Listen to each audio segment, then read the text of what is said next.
probably agree on. Yeah, the playoff team for sure. So do you. I mean, I tell you what, I don't think there was a more accurate state. And if they struggle again, I mean, I don't think there's any way you can keep Alex Critch, but. What's going on, y'all? Bud Elliott here of the Cover 3 Podcast. It's another edition of my summer school series. We're trying to get you learned up on all these college ball teams. And today, I'm going to go inside the Red Raiders. Literally, that's the site, inside the Red Raiders, with my man, Jarret Johnson, who always brings us a scoop. Jarret, what's going on, dude? Hey, bud, I'm doing great, man. And I just want to say I enjoy our conversations. We have quick little chats throughout football season, and I hope I give you some information, but I definitely learn stuff from you as well. So I always enjoy these summer school sessions too. Man, when I left SB Nation, like there are a lot of fond memories over there. But one of the things I was most excited about was just the ability to work with a network of full-time guys whose full-time gig it is to cover that team that they cover. So I'm excited, and it's you guys do an awesome job. Let me get into this. Any coaching changes we need to know about who are going to have an impact on this season? Well, yeah, Clay McGuire on the offensive line, is a huge change. Now, it's an experienced guy. He's been at Washington State, USC, obviously Texas Tech a couple of times. He really came up under Mike Leach as a player and then a coach. So he's familiar with, obviously, the Big 12 and West Texas and Texas Tech. But he has a lot of skins on the wall. And, it's definitely a different approach. The offensive line group during spring ball was quieter than it had been. But, again, Clay McGuire is a known entity.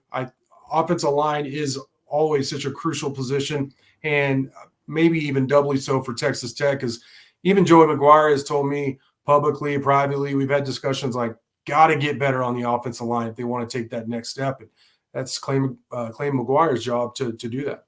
So last year's team, definitely didn't take the next step. I don't know if they were quite as bad as maybe the record indicated compared to what they were in 22. 22, they lost a lot of close games last year. Close game fairy was not on their side.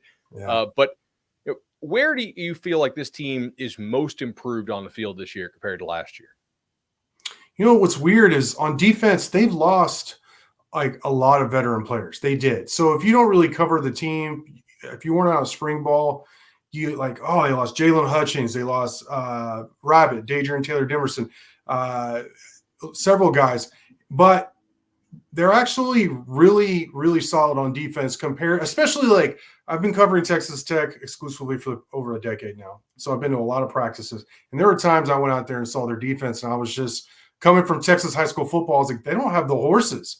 I mean, there's no kind of string of luck that could help this defense. And that was really like you think about the Patrick Mahomes era where he almost had to score a touchdown every possession to win big ball games. That's just not the case now. They have the size, the speed, and the depth on defense is vastly improved over the last 3 or 4 years. Some of that was through the Matt Wells coaching staff, but definitely now that Joey McGuire has been here, his staff has recruited some really good players, really good numbers to that side of the ball. So it's, I think on paper you'd look at the defense and say, oh, they lost some key players, but and they did. But the young depth that's coming up, I really like it on defense.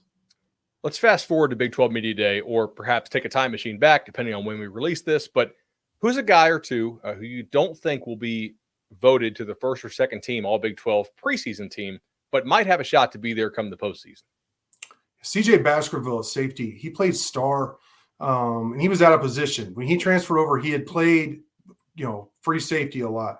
And they tried to fit him in at star, and it wasn't a right fit. I mean, he played all right, but you could tell he was thinking a lot instead of just reacting and attacking and playing. They switched him back to safety late last season, and he thrived, and he looks great in spring. I expect him to really fill in kind of that. He's not playing the exact same position, but the role that Rabbit, Dadrian Taylor-Demerson, played for Texas Tech in terms of a sure tackler, a guy to force a key fumble here or pick off a pass when a quarterback throws a lazy pass over the middle. I think CJ Baskerville could be a borderline all Big 12 performer for Texas Tech next year at safety. When you're out there watching practice, which position rooms are you like, oh, they can survive if they have to dip into their depth here a little bit? Yeah, inside linebacker. Jacob Rodriguez was that, you mentioned last season was disappointing. I think they were up 21-0 or something like that on Wyoming early in that game. Jacob Rodriguez at inside linebacker forced a fumble and recovered it, but he broke his foot.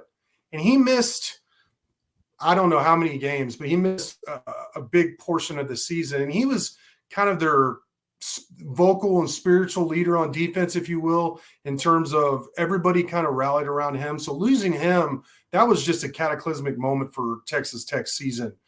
He's back. And not only that, the silver lining and all that is Ben Roberts, as a redshirt freshman, got a lot of play, perhaps a season earlier. He was all Big 12 defensive freshman of the year, All-American, freshman All-American as well, led the team in tackles. Those two guys are going to be next to each other. And then a team captain in Bryce Ramirez, who's overcome his own adversity, was a serious leg injury a couple of years ago, former walk-on and worked his way up the ranks. He is a backup, and he looked terrific in the spring game and all spring. He looks to be all the way back. I really like him. So that's a position group. And they have some young guys coming up, too, that they really like. That I think McGuire's even said these guys are coming on like a freight train. So even if you lost one or two guys at inside linebacker, I think somebody could step up. And tight end is another position where this Mason Tharp, Jalen Conyers, John Carlos Miller was one of the surprise, like, eye-popping performers in spring ball. Like, this guy's way better than any of us were expecting. So those two positions were really strong for Texas Tech. So quarterback Barron Morton missed the second half of spring. He's a guy who suffered some injuries last year during the fall as well. But I know Joey McGuire and everybody said he's expected to be back, by fall. If he's healthy, what can he be? I mean, that is the question, because Barron hasn't had an opportunity where he's the guy and been healthy.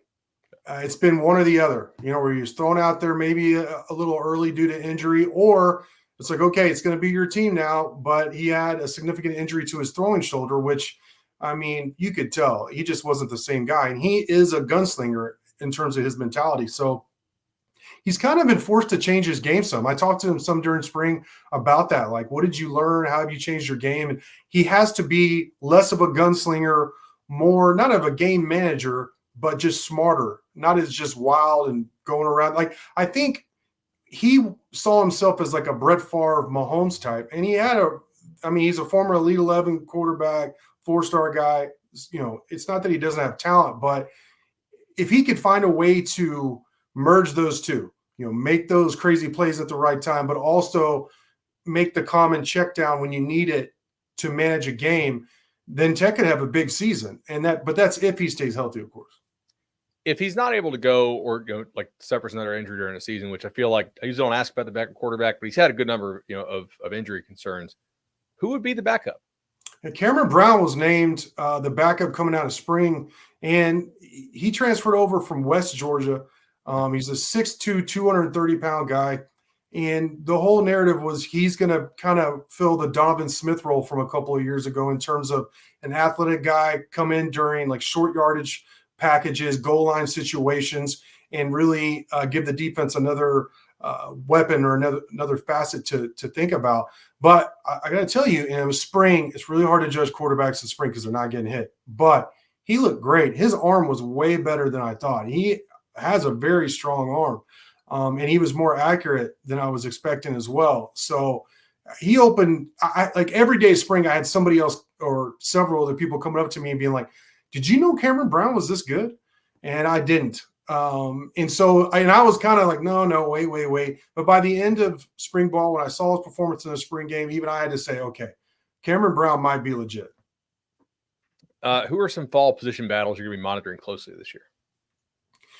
Yeah, outside linebacker. There's so many guys there. I like the defensive end, the overhanging outside linebacker positions at Texas Tech. Isaac Smith, he's like 6'6", 270 or something like that, and can run. He's just a monster. He missed all last year with an injury.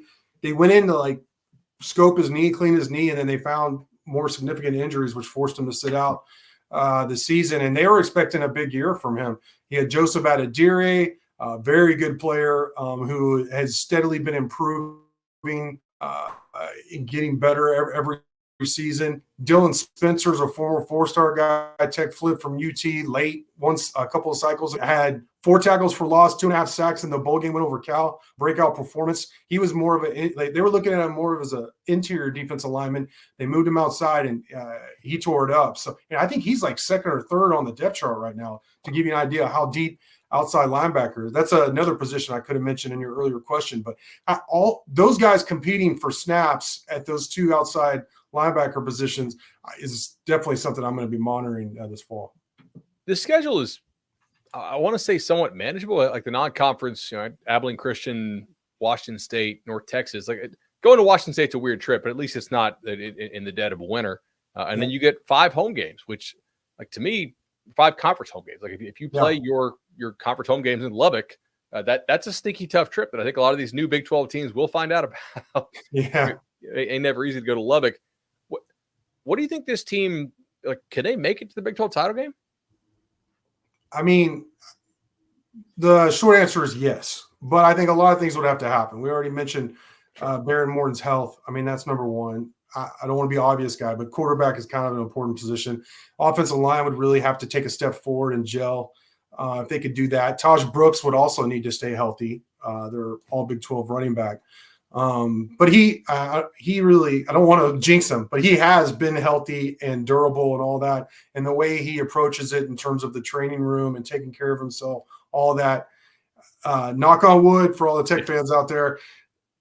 He's proven to be durable. So if he can stay healthy, all that, and then the defense, there's some young guys stepping in some big positions like I talked about. If they perform as expected, then yeah. And then you got to get a lucky bounce here or there. But the schedule, like you said, this is the easiest schedule on paper. We'll have to see. Or the best schedule for Texas Tech in quite some time. Maybe 2013 when they started off 7-0, Kingsbury's first season. That schedule was pretty nice until they went to Oklahoma in the 8th game of the season, and they lost a close one. And they kind of, fell apart there until the bowl win. I think this could be the highest win total regular season for Texas Tech since 2009 when they won 8 games or 9 games. You